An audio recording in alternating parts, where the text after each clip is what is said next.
नमस्कार साथियों, मैं आपका भाई राम सिंह रजक और ये YouTube चैनल पर मैं वीडियो लेकर आया हूँ आपके लिए।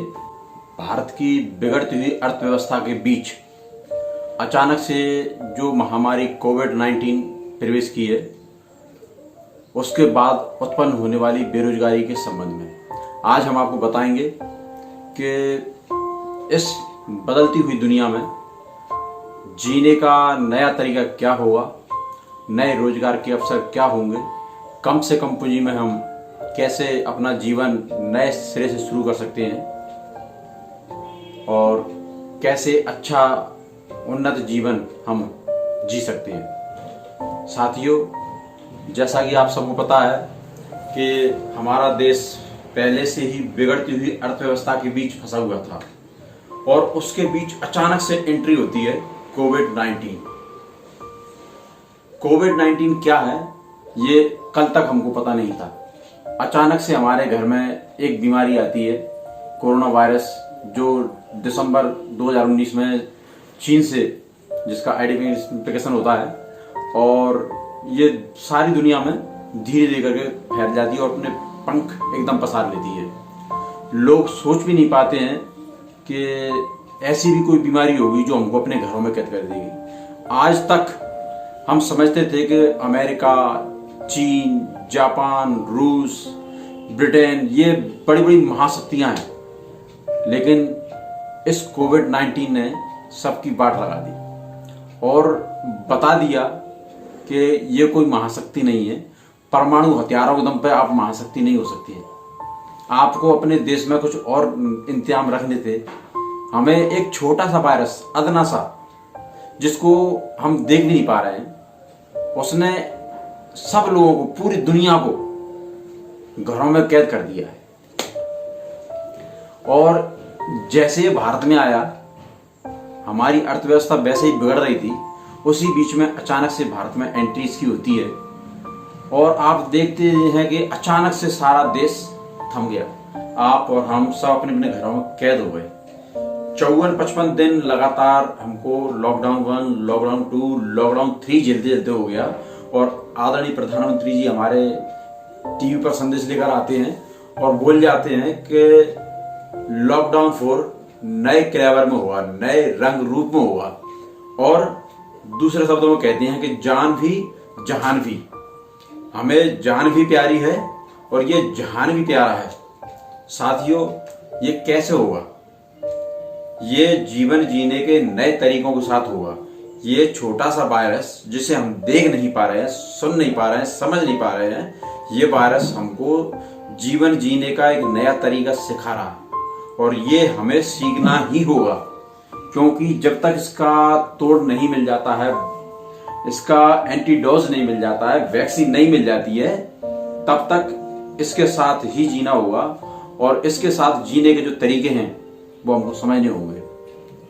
हमको कोई भी काम करें, काम करना पड़ेगा, मजबूरी है। हम कोई भी काम करें, सुरक्षा के पूरे इंतजाम रखें। किसी भी व्यक्ति से मुलाकात करें, सबसे पहले हाथ जोड़कर नमस्कार करें।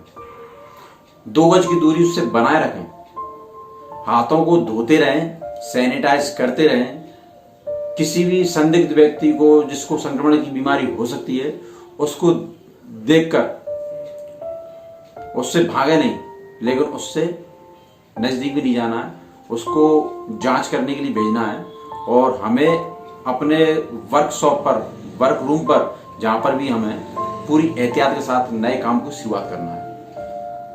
अब नए काम होंगे क्या? ये एक नई विकट समस्या सारी दुनिया के सामने पैदा हो रही है। आपने देखा कि ये पूरा देश थम गया, सारी फैक्ट्रियां थम गई, सारे उद्योग थम गए। खेती में किसानों ने जो खेती की थी, उनकी फसल, शादियां होती हैं, उसको देखकर उनने फूल लगाए। करोड़ों रुपए का कारोबार है फूलों का। जैसे ही नवरात्रि आए, फूलों की बहुत ज्यादा मात्रा में बिक्री होनी थी, किसान उम्मीद लगाए हुए बैठे थे और अचानक से लॉकडाउन हुआ। सारे मंदिर बंद हो गए, सारे मस्जिद बंद हो गए, सारे गुरुद्वारे बंद हो गए, सारे चर्च बंद हो गए और वो फूल जो टूटकर आने थे खेतों से और मंदिर तक जाने थे, वो सब बंद हो गए। उसके परिणाम स्वरूप वो खेतों में ही सूखने लगे। किसान मरने की नौबत आ गई, उसके सामने कोई विकल्प नहीं बचा कि क्या करें। लेकिन ऐसा तो है नहीं कि दुनिया थम गई है, आगे से फिर ये रोजगार चालू होने हैं। एक बार नुकसान हुआ, अब हमको ये समझना है कि आगे भविष्य में ऐसा नुकसान ना हो। चूंकि ये बीमारी अचानक से आई थी, इसके बारे में किसी को कोई जानकारी नहीं थी, इसलिए लॉकडाउन करना पड़ा। अब ये बीमारी रहेगी, बढ़ेगी, लेकिन हम ये लॉकडाउन आगे नहीं झेल सकते, हमको इसके साथ में जीना होगा। तो इसके साथ हमें नए रोजगार ढूंढने होंगे, नए तरीके से ढूंढने होंगे। साथियों, जैसा कि आपको पता है, जो अगरबत्ती है हर घर में इस्तेमाल होती है। भारत में तो कम से कम हर घर में इस्तेमाल होती है, मंदिर में इस्तेमाल होती है, मस्जिद में इस्तेमाल होती है, चर्च में इस्तेमाल होती है, हर जगह पर इस्तेमाल होती है। और इसका जो बनाने का बेस होता है, काड़ी, वो बोम्बो से बनाई जाती है। बोम्बो मीन्स बांस से बनाई जाती है। और जिस बांस से बनाई जाती है उसका उत्पादन भारत में ना के बराबर होता है। उसका करोड़ों रुपए का आयात उस काड़ी का चीन से और अन्य देशों से होता है।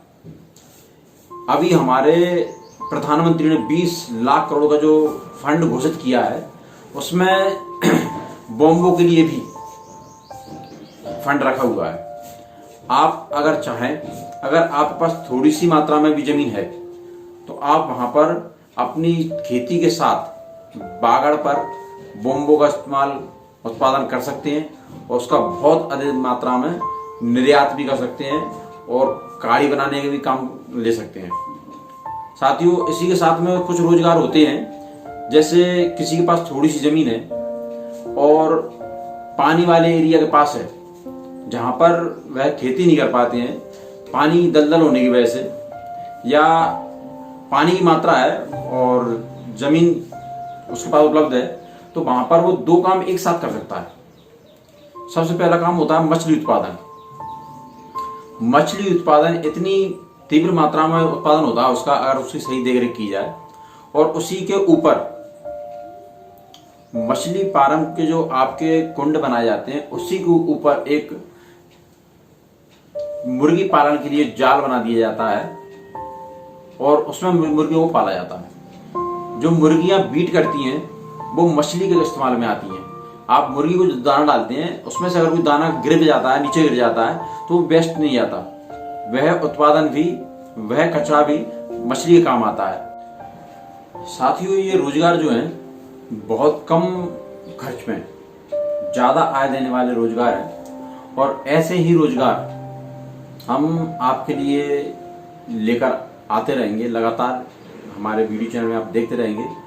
और जो आज मैंने आपको बताया है, अगली वीडियो हम ये बताएंगे आपके लिए कि हम मछली पालन के लिए कैसे खेत तैयार करेंगे, उसका बीज कहाँ से लाएंगे, उसको खिलाने के लिए क्या आवश्यकता होती है, बांस का बीज हम कहाँ से उपलब्ध कराएंगे, बांस को किस तरह से लगाएंगे, उसकी देखरेख कैसे करेंगे, उसका उत्पादन होने पर उसका निर्यात कहाँ करेंगे, ये सारे हम आपको जानकारी आगे लगातार वीडियो में देते रहेंगे। और नए रोजगार कम लागत में, बिना भूमि वालों के लिए भी, भूमि वालों के लिए भी, मजदूरों के लिए भी, ठेला रेडी लगाने वालों के लिए, चाट पकौड़े वालों के लिए, ये सब लोगों के लिए हम आपके लिए नई नई जानकारी कि कैसे हम नए जमाने के साथ, नई समस्या के साथ और ये बदलते हुए स्वरूप दुनिया के साथ चलते हुए कैसे हम रोजगार कर सकते हैं और इसके बारे में कहाँ से हम सामान उपलब्ध होगा और कहाँ हम उस सामान को बेचेंगे, ये सारी जानकारी हम आपको देते रहेंगे आगे से। और अभी हम जो बता रहे थे आपके लिए, मछली उत्पादन, बोम्बो उत्पादन और मजदूरी की समस्या जो लगातार बेकरार होती जा रही है, इसको कम करने के लिए, आत्मनिर्भर भारत बनाने के लिए हमें जो नए उपाय करने हैं, हम इसके बारे में आपको लगातार आगामी वीडियो में बताते रहेंगे। तब तक जय भारत, जय हिंद, नमस्कार।